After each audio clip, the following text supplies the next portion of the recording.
Welcome to what might become a combative sparring round of conversation on the pineapple perspective today. We have the great distinction and joy of having a longtime smiling friend named Davi Dubinski from Momos today, a longtime technology industry veteran with a great story and a great partner of ours through Momos here, not only at Pepper Lunch, but many brands across our industry.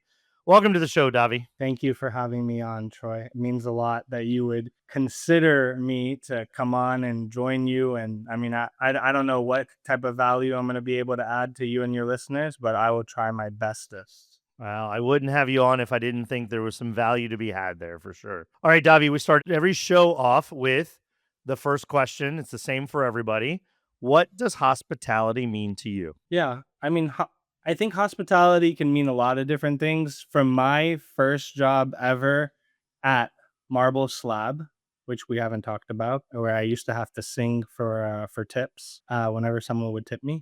I think that hospitality means creating a warm and welcoming environment, just like you would have around your own dinner table, where you're hosting someone and you want them more than anything to have a great experience and to feel calm and relaxed and to just feel like they're a part of your community and to feel safe and trusted at home. Well, I'm going to ask you to elaborate on where your belief in that comes from. That's a pretty classic sort of example, but it probably wasn't first learned at Marble Slab. Why? Because I know you're a multi ethnicity child, and your mother, I believe, was the Cuban descent person there. And having been raised by Cubans in Little Havana, Miami in the 80s and 70s, 80s, and 90s, I have experienced the Cuban hospitality firsthand. It is my favorite form of hospitality. No offense to the rest of the world, although Italian's pretty close thereby. But where does that belief come from in you? How is that flame lit so that that's your understanding of hospitality? Yeah. Also, you can't just kind of drop like a feeler on you being raised in Miami in that culture.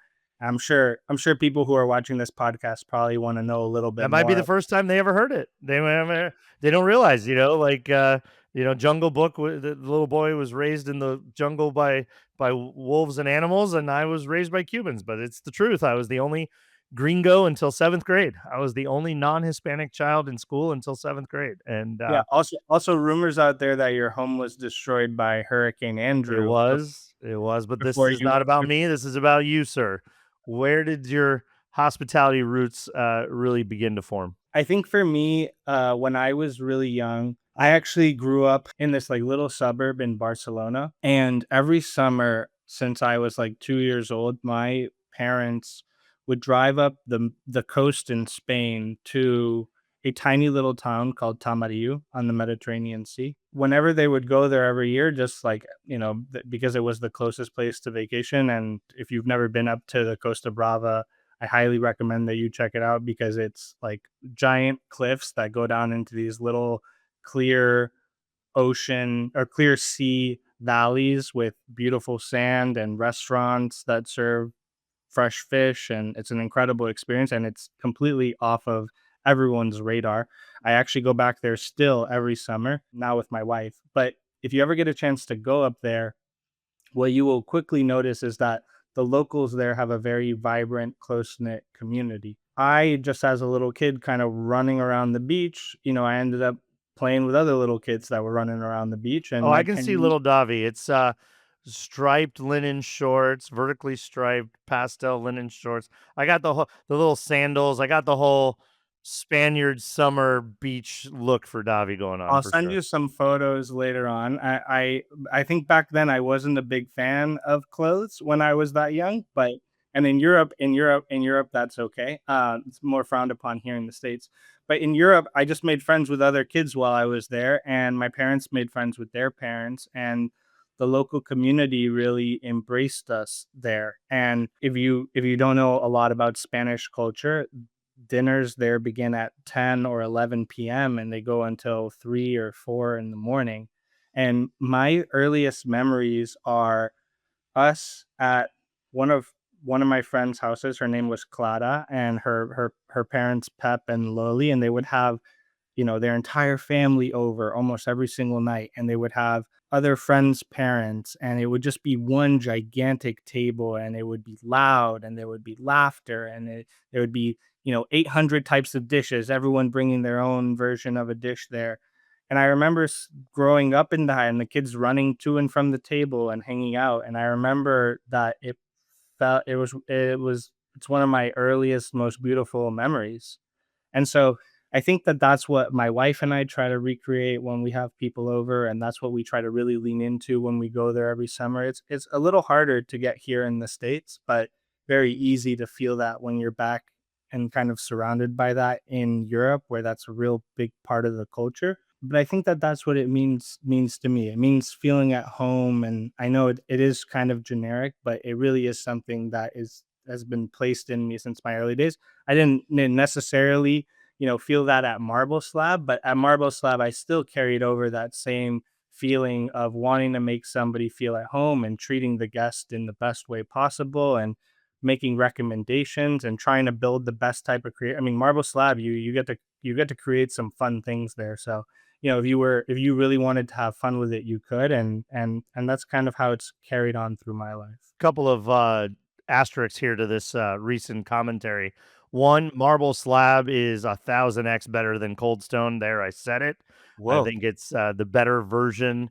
They competed early on, and I'm not sure marble slab grew as much as cold stone did, but I always preferred a marble slab. So thank you. Second is just for disclaimer, Davi and his wife have never invited the Hoopers over for hospitality yet. So even though we live only a couple of hours apart here in Southern California, we've not yet been invited to the San Diego hacienda. So, Yeah, well, what the audience doesn't know is that Troy Hooper travels 300 out of 365 days every year. So well, Troy very Hooper's hard. going to be in San Diego in a few days. So, Troy Hooper should come over to the Dubinski's yes, there house should when be he's down some in San wine Diego. and tapas That awaiting sounds for us. that sounds great. All right, let's move this in. Let's give people a little context because I want to get into some real meat and potatoes here. I want to get into some real discussion about bringing value to this audience in the areas that you're most familiar with. Let's give a little context about your background professionally. Give us that quick bio and talk about where you've come from, what you've done, where you're at now, and then we're going to move into some topical based conversation. Well, I mean, my career is not as detailed or as illustrious as yours across, being going to school to be a maritime captain and going to culinary school and Davi wants to give all my secrets out, huh? starting your own consultancy. And, yours is much more interesting. But for me, I graduated from Claremont McKenna College. I took 5 years to graduate instead of four, not because I failed a year, but because I took a year off to go. It's very European of you, but Yeah, yeah, we got it. well, I got an internship over in Russia that year in Moscow. Actually, no, it was a little town in the southwest Russia called Krasnodar, and I was working just at like a bank, and I was playing very competitive soccer. But I graduated with basically a major in international relations and film. I really was not sure what I wanted to do, which just sounds like maybe you were in the same bucket, based off of all the different things that you tested out when you were finishing up school. And when I graduated, I was kind of a little bit lost. I did a long road trip with a couple of friends. I ended up back in Miami where I was coaching soccer, which I loved. But, if anyone has been a part of the Miami lifestyle as a young adult, not very conducive for, having a long and illustrious career, not a big focus on your career. So bought a one-way ticket. A lot of my friends ended up in San Francisco after college working in different consultancies or different tech agencies or different tech companies. And I bought a one-way ticket out, started applying to a couple of different things. A company that really stood out to me was a company called Vungle, which is an advertising technology company. They had invented one of the first technologies to run video advertising inside of mobile apps.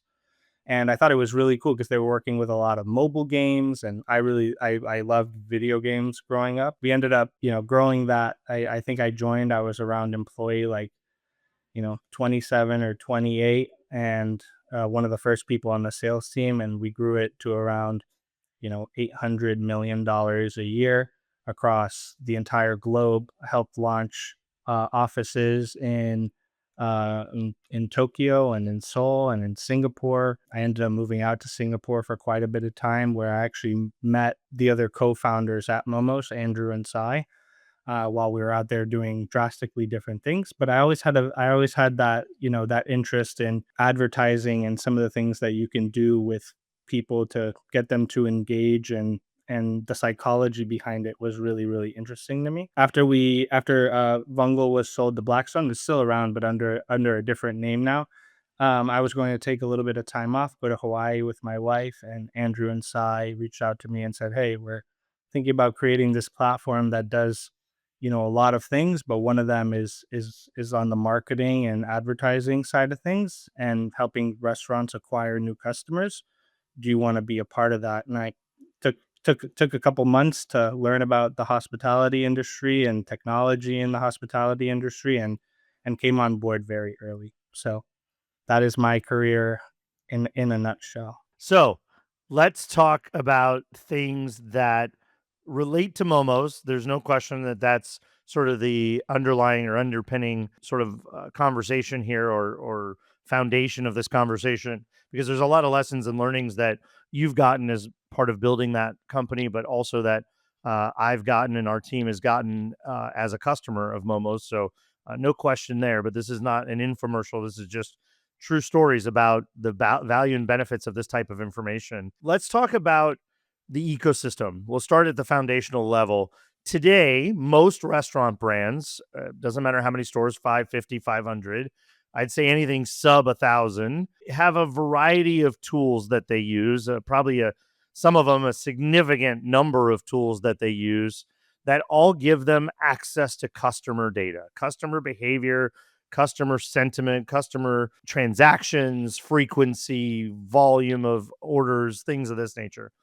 But the reality is you're living in your point of sale, you're living in your kiosk system if you have that, you're living in your online third-party platforms, or even if they're aggregated, an aggregator.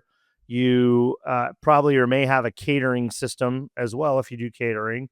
You probably have a first party in installation of some kind, whether it's a website. You may have an app. If you have an app, that usually is another vendor and a whole other ecosystem.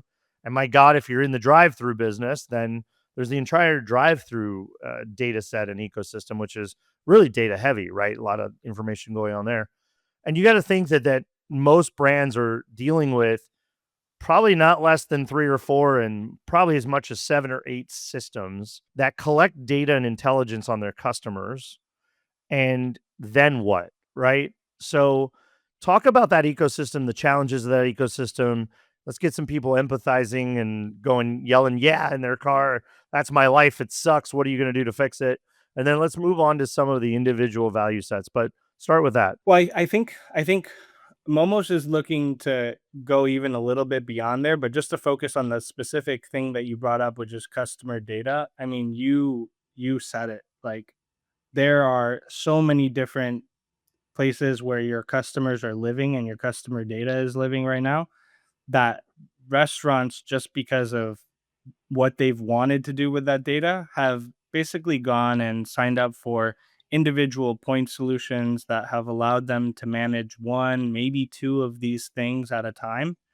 And it makes it so that a lot of their companies are over leveraged on those specific pieces, and are oftentimes either ignoring the other pieces, or they're getting it, but it's siloed and it's not really working as a part of their entire system.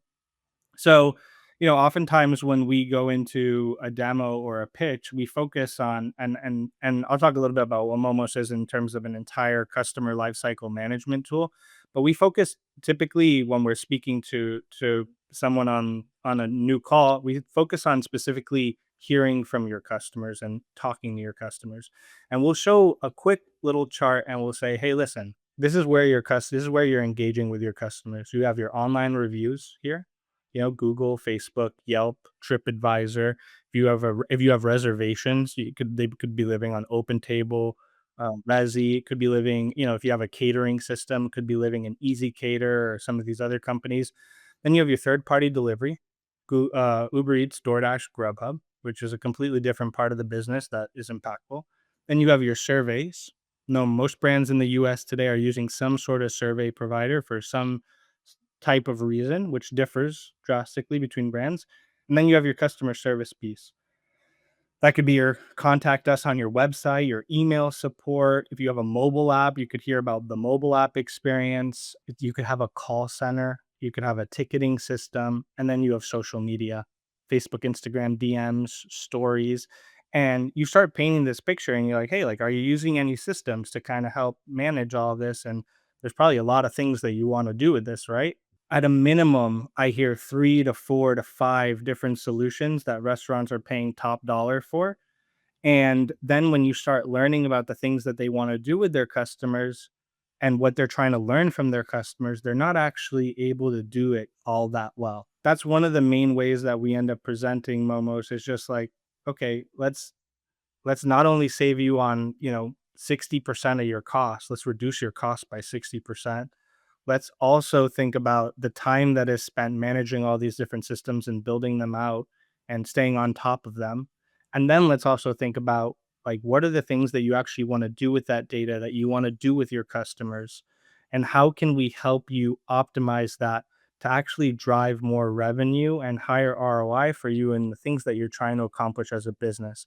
We see that in our system, we the really beautiful thing is that we get marketers in there who are looking to grow the business, acquire new customers, bring customers back more often.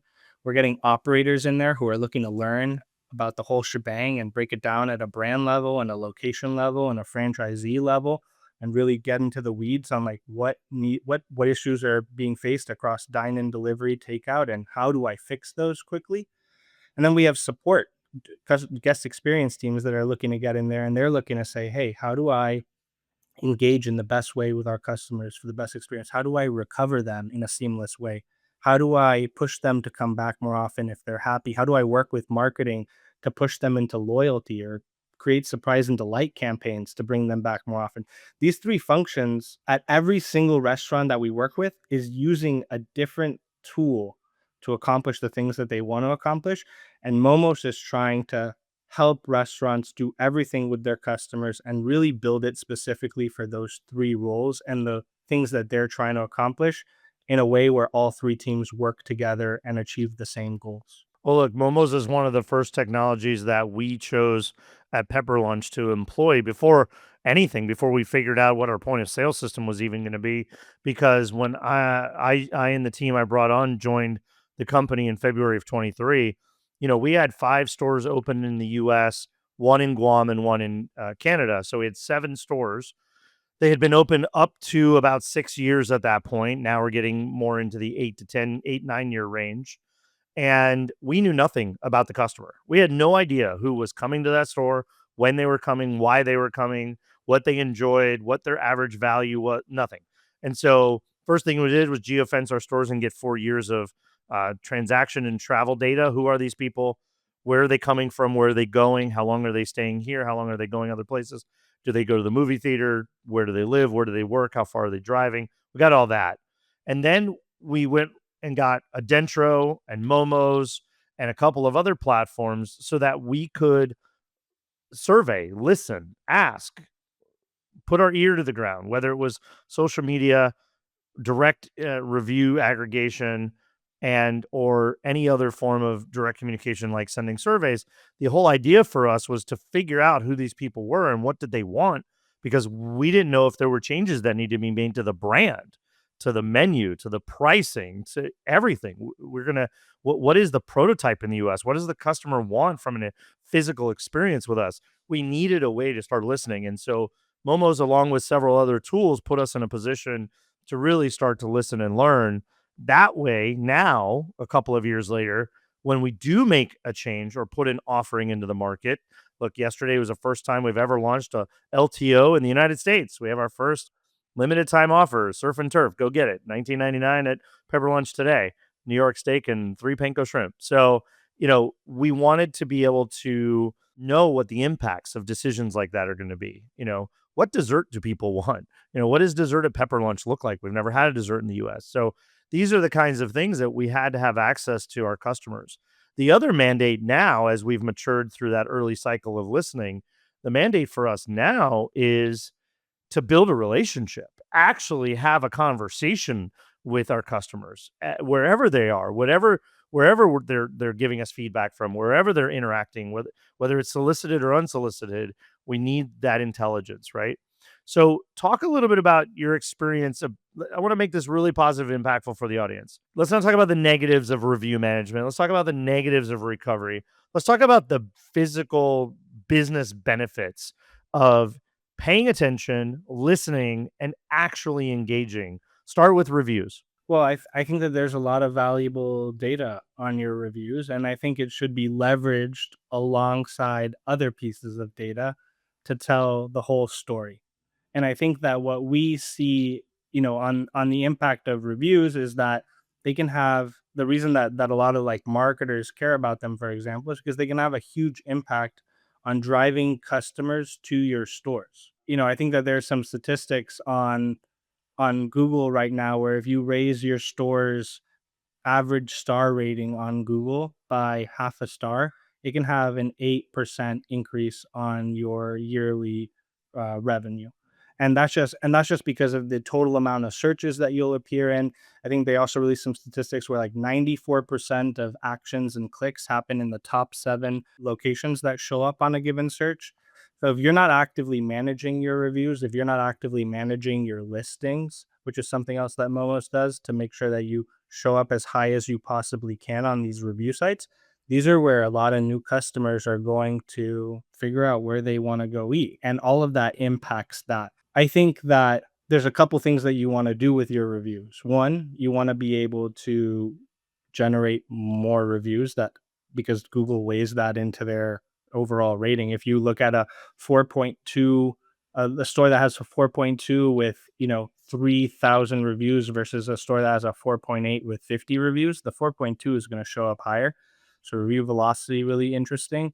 Review rating, if you have a half star increase, you're going to show up in about 10%, 15, 20% more search. So both those things are really critical. So really important from a marketing perspective. From an operations perspective, you want to be able to learn about what customers are saying about you on Google, on Yelp, on Uber, on DoorDash, on Grubhub, on your reservation sites. And you want it to be dynamic in the way that you're able to identify incidents that have been there for a while. And you want to also identify incidents that have come up out of nowhere and that might become a bigger thing if you don't catch them on the sooner side. So catching those down, those things that are problematic for you operationally and fixing them.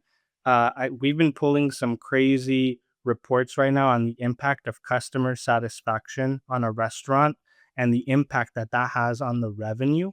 And there is it's completely correlated where you will see that restaurants that perform better with customer satisfaction drive 10, 15% more revenue than stores that are not driving that. And you'll see that guests that leave you positive feedback are 70% more likely to come back than a guest that leaves you a bad review. I mean, that makes intuitive sense, but when you start really digging into the numbers and you start seeing how much better a store that has great customer satisfaction performs than a store that has bad customer satisfaction, the devil's right there in the details. So, we look to basically help you analyze all of that feedback on your reviews, help you identify incidents, and then we help you distribute it bespoke to every general manager that you have, every area manager that you have, so they know exactly what they need to work on and they know exactly what they need to fix to have the biggest impact on customer satisfaction. And then the last thing that I think you want to do is you want to get in there and you want to engage with your customers. I mean, you're a huge proponent of building community and building loyalty with your customers, showing other customers when they find your brand that the brand really cares about delivering hospitality and a great experience and cares about their customers. So I think showcasing that is really important. And then I think also figuring out like if somebody had a bad experience, like get them back in there. You know what I mean? Like tell them like, hey, we're so sorry about it. Maybe your brand isn't for everybody, but getting somebody back in there and showing them that you care about them and that you want to try to do better. And I think that is huge. And we've seen that, a single store, if they do recovery really well and they end up recovering 15, 20% of their customers that leave them a bad review or a bad survey or something bad that happens, it can yield, for really big brands, it can yield over $1 million a year in revenue and customer recovery. Yeah, and back to recovery, I mean, the way I view it is not only negative recovery, but it's positive recognition too. If you leave us a great review, I want to say thank you. I want to appreciate you. And I don't mean in just the most generic way. How can we surprise you? How can we send you something unexpected? How can we acknowledge you publicly? You know, just in the recovery cycle alone, there's tremendous statistics. And I think Momo should put some of that detail out there and to the into the ethos because it's amazing what happens when you bring somebody back and they have a good experience. It doesn't matter what that cost you physically to do that because if you recover them, they're 10 times more likely to sing your praises more loudly. And it's really fascinating to see people who leave you a bad review. You give them an offer to come back, you take good care of them. They will go back and edit the previous review and sometimes leave a 5-star on top of it. So they'll lift both of them up for you. Yeah, I think restaurant operators really underestimate the direct financial impact in recovery and review management, but also in like the marketing dollars you can save. Like if you're constantly replacing your existing customer base with new customers, that is a very expensive and difficult, right? And first time customers come back 26% of the time, right? A customer that comes back 3 times is going to come back is more 76% likely to continue to come to your restaurant.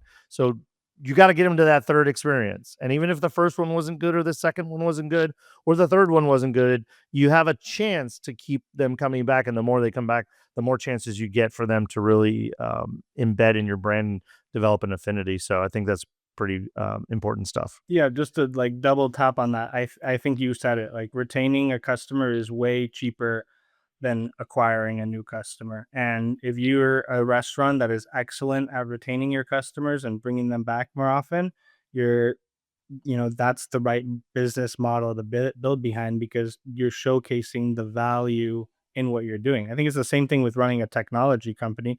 If your customers churn after a year, well, you probably don't really have you're probably not doing the right thing. And then you have to go out and do all these crazy things to bring on a new customer when you could have just made your old customers happy and continue to build off of them and continue to work I'll with hold them. you to that in our renewal period.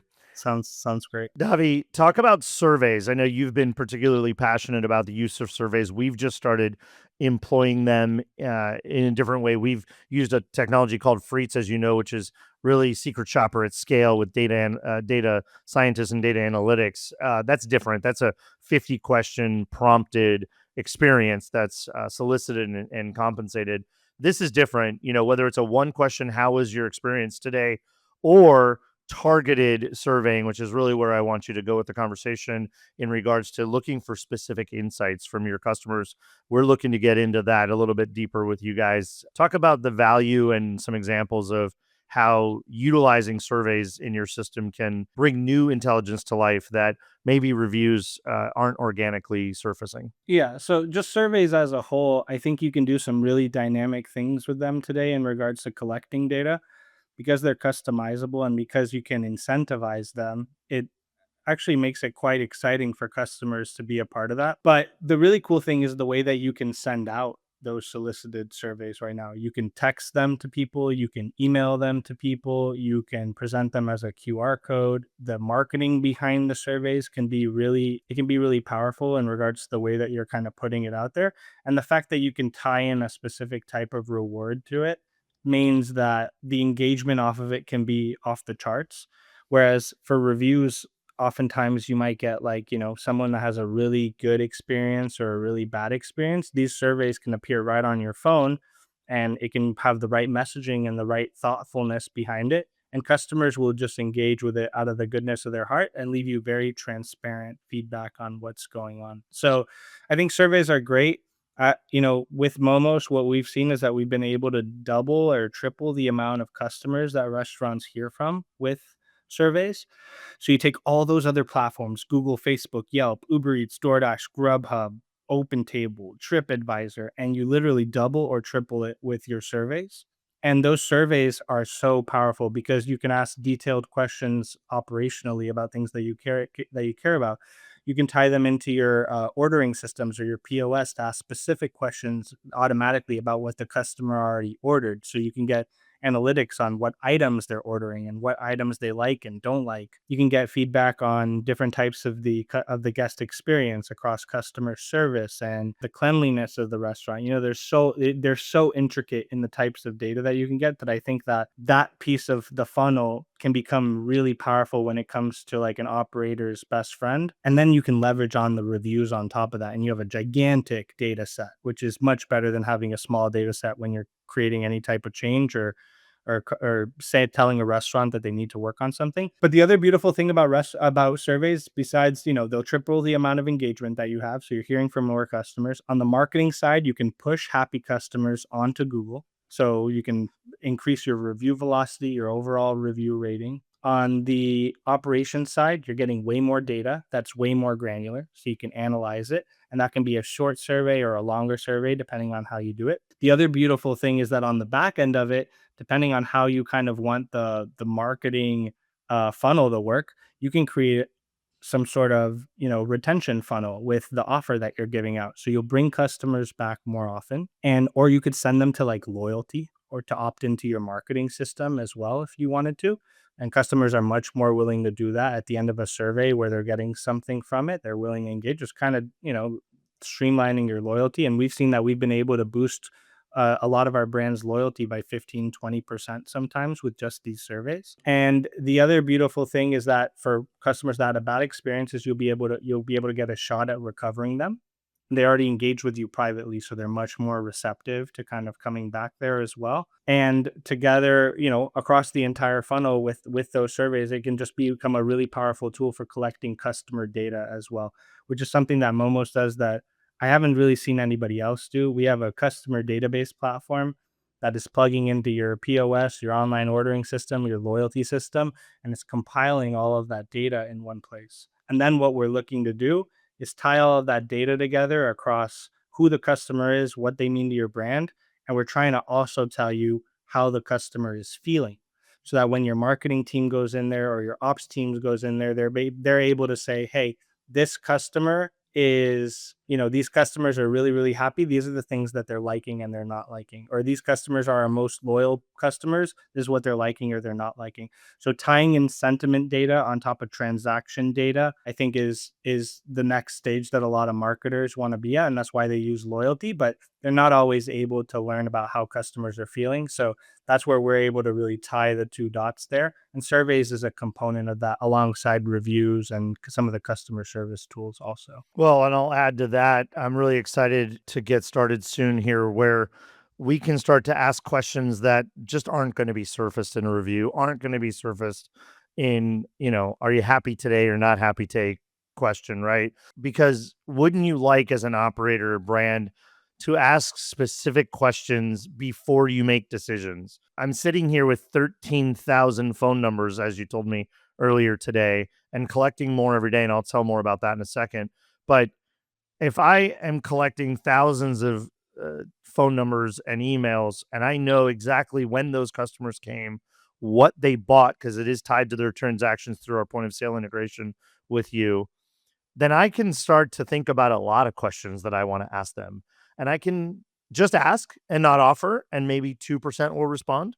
I can ask with some offer, and maybe 5 or 8% will respond. But if I really, really want to know, I could do all kinds of fun things like contests and scavenger hunts and bounce back offers if they'll give us the answers to the questions we want to know. Wouldn't you love to just be able to ask your customer anything, and if it and be able to segment them by when they come, what they buy, how much they buy? If we know their demographic data in any way, we could ask just the ladies in their 20s what matters to them about certain aspects of our service, our food, our price point, etc. Right? I just think there's so many nuanced opportunities to get intelligence and get competitive insights that will allow you to do things nobody else is doing. And we want to lead that pack. I'm going to give an example, Davi. You helped us with our kiosk program. You worked with Grubber in one store so far. We're about to roll it out in all of our stores. where we were able to ask for first name, last name, phone number right on the kiosk of dine-in customers when they place their order. And we're getting about a 90+% sort of opt in or answer the question, give us your phone number ratio. And in 1 month at the Irvine Spectrum store, we got 5,519 unique customer phone numbers. We, through Momos, surveyed every one of them. Hey, how was your experience at Pepper Lunch today? We got a 5% return, about 261 surveys. And out of that, we generated, well, in the first 10 days, we generated 25-star reviews. I don't have the updated number on the reviews yet, but I can tell you in 30 days, we were able to track the customer behavior. 370 customers came back at least once in 30 days. 60 came back 3 or more times in 30 days. 20 came 4 times and 6 came 5 times. 6 people came 5 times in 30 days in store, dine in, kiosk ordered, right? What do I want to do with those 6 people? Well, they're going to get a personalized video from Troy. They're going to get Pepper Lunch socks mailed to their house if they'll just answer, just acknowledge me when I reach out to them and give me their address. I can send them some socks. Or quite frankly, I literally put them in a bag at the store and just tell them to go pick them up if they don't want to give me their home address. That's okay. And whatever else, right? We have Peppy keychains coming out. Surprise and delight. These people are on our radar. If you come 6 times in 30 days, we need to talk. We need to know who you are. We need to thank you, but we also need to know why. Why? What is it your routine? Is it a group you get together with? Just like the guys that go to the old guys that go to the donut shop or the bagel shop every morning at 5 a.m., right? Who are you and why do you do that? Because now we need to understand how to make more of you. How do we get there to be more of you, right? And I think at every level that I described, there's an opportunity. And I think there's a learning. I think there's a behavior pattern. I think there's an interest graph that we need to know more about. And then on the other side, what are the things that are barriers? Why do you choose other places if you only come once in a month and never come back, or you come twice in a month but never go more than twice in a month? We want to ask different questions to the different groups and really understand how to move that needle, right? As we're all trying to do is gain more share of wallet. So really fascinating. We appreciate your partnership on that. We have a lot of opportunity around that cohort, and it grows every day by the hundreds every day. So we're really excited about that and expanding that. So that's just an example of what I think is possible. Had a cute idea, didn't know how many people would give us their phone number, and bang, here we are collecting a lot more data than Momo's expected to put on the docket. But we're going to make it useful and valuable, right? Yeah, I think the other really cool thing that I've seen at as a one location test, it's been pretty astonishing. I think initially before we got Momos on there, you were hearing from about 12 customers a month. 12. Now with Momos, you're hearing from about 100. You've tripled the amount of 5-star reviews that you have. Actually, you've tripled the amount of total reviews that you have, but all of them are 5-star. So you've raised that rating because, for that plus the changes that you're doing with the data that you're collecting, you've been able to go in and also fix things that you've identified at that location. And Dramatically, your rating, dramatically yeah, impact dramatically. a And lot of that's what I areas mean. of the business And already. Yeah. month over month, your rating on Google has gone from a 4.2 to a 4.8.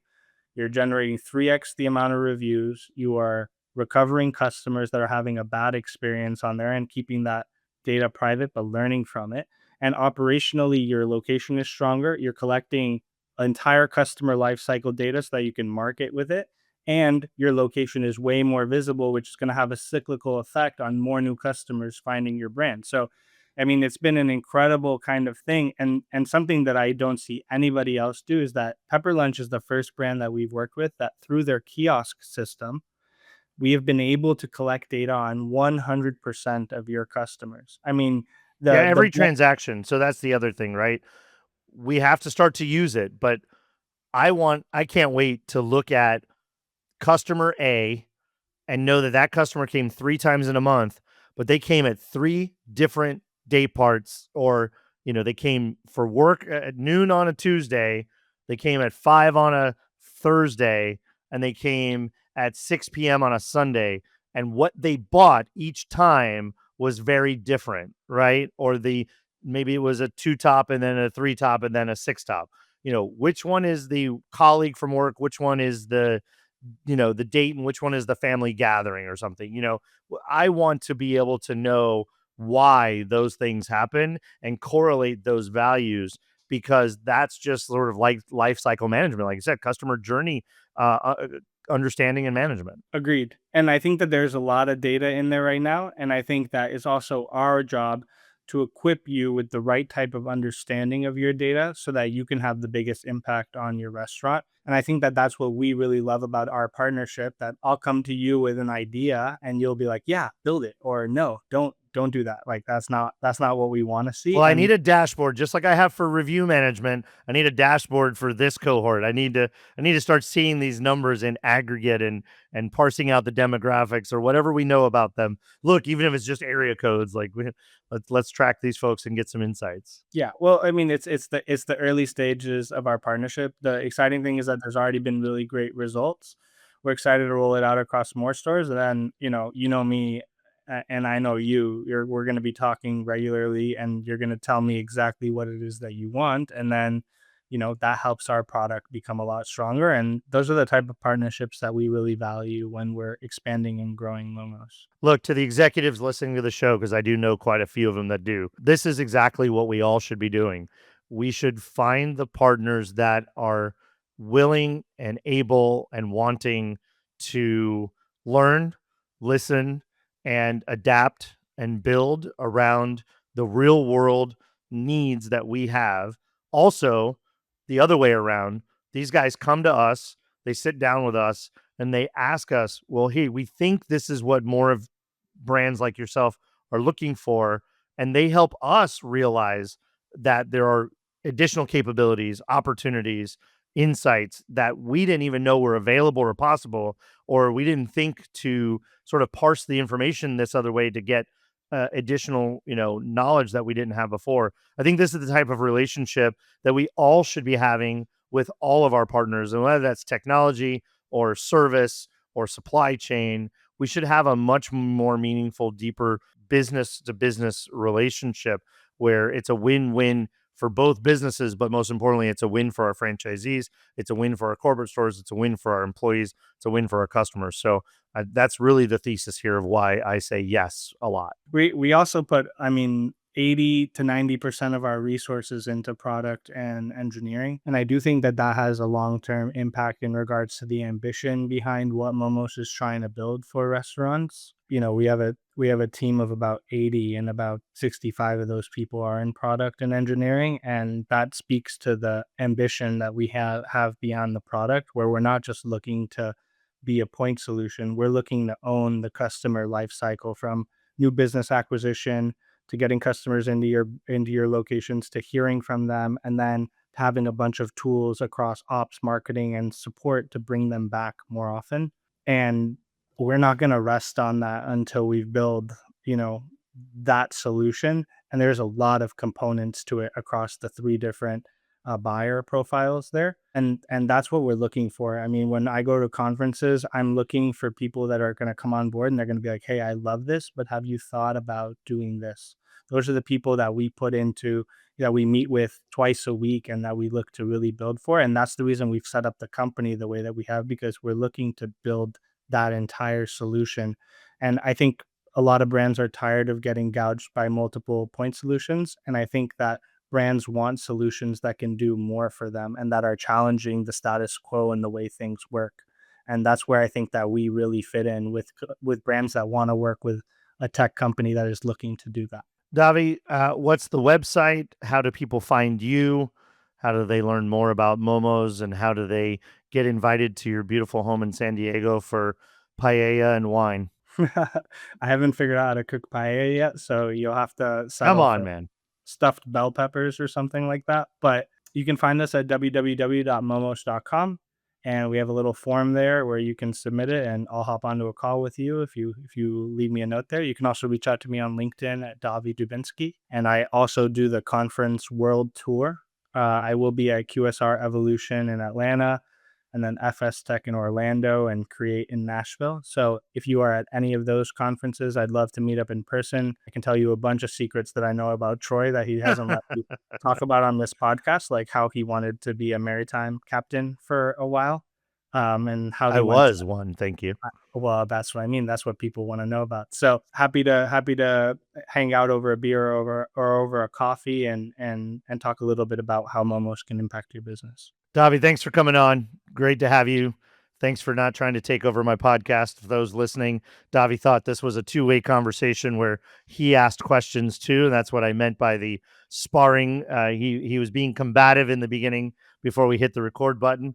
He behaved well. Thank you, Davi, for behaving well, and good luck on your podcast guest career as we watch you go out and blossom and bloom in the ethos of sharing your story. Good to have you, my friend. Look forward to seeing you soon. Thank you, sir. Can you promise me one thing? Can we do another podcast at some point in the future where I ask the questions to you? Sure. We'll have a guest takeover pineapple perspective where Davi gets to play podcast host for the day. He's itching to test the waters of this environment. We'll probably have to give him that space and place to do that. All right. We'll give that a try. Bye, Troy. Thanks for having me on. Thank you for listening to the Pineapple Perspective. If you loved today's episode, leave a review and a 5-star rating. I look forward to welcoming you back next time.